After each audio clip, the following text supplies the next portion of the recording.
Oh dear, Gromit.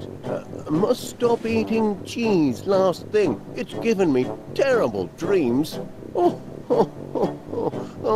Last night I dreamt I'd accidentally become engaged to our neighbour, Miss Flit. Can you imagine?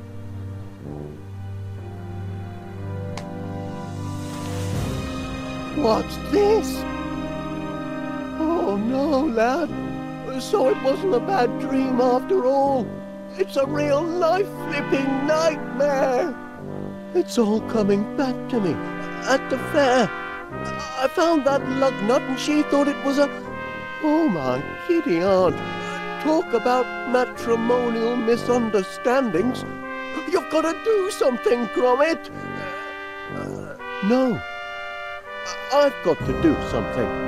I must go and speak to Miss Flit at once, apologise and explain it was all a terrible mistake. I'm sure Miss Flit will understand. She'll probably be relieved when she learns I wasn't proposing marriage after all. It's not as if we've much in common. Well, I suppose there's nothing for it but to, Oh, Major Crumb. Yes? Morning, Wallace. I've come about a professional matter of the utmost delicacy and secrecy. You have? Oh, wonderful. Step into my consulting room and tell me all about it.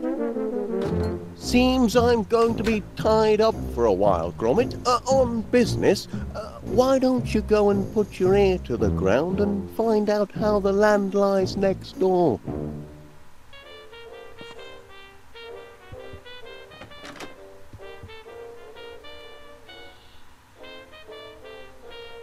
Great Aunt Prudence, you came so quickly. Of course, Felicity.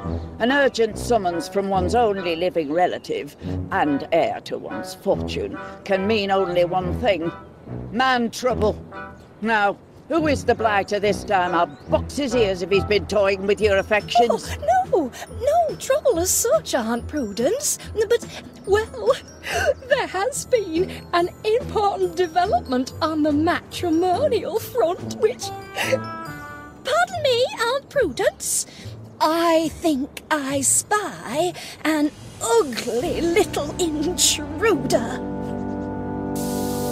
I positively loathe fungi. Come, let's go inside for a cup of tea. Have you chamomile, child? Man trouble always makes me hackles rise and my petticoats fluster.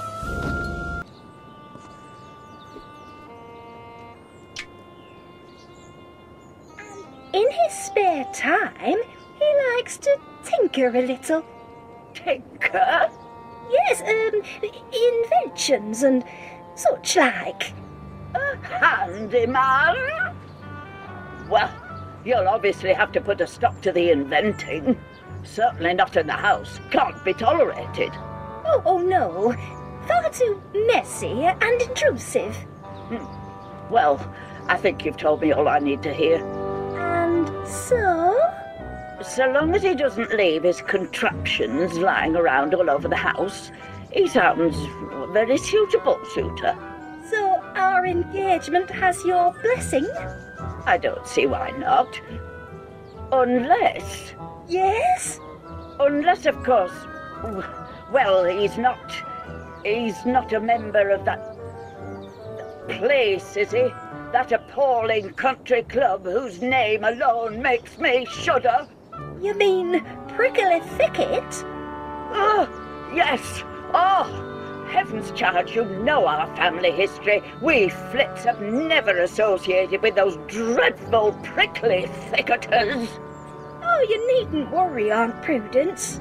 Wallace isn't the Prickly Thicket type.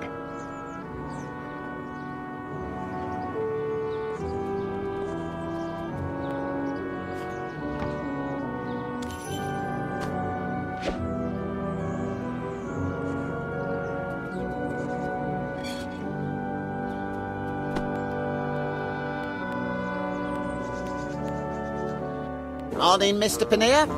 Constable Dibbins, delivering the mail as well this morning? Aye, Posty's off sick. He's got the mumps and I've got the hump.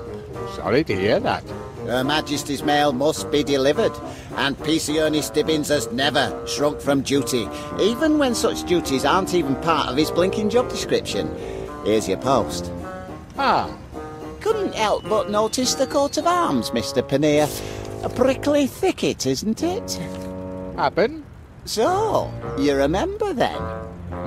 Oh, aye. Practically me second home. Is it now?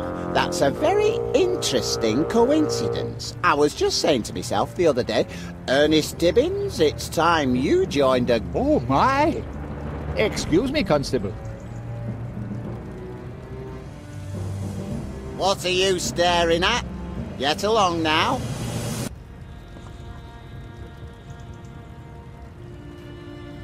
Back off. Caught him trying to nick your letter. The important one from Prickly Thicket. Oh, that's only the envelope. I've got the letter here. Not bad news, I trust. Oh, no. Quite the reverse. It's my turn to propose a new member. Is it really? Well, I never. It's a heavy responsibility. Not everyone's cut out to be a prickly thicketer. The candidate must be a gentleman of impeccable character. Someone who's always there for a friend in need. A pillar of the community. And, of course, a sportsman.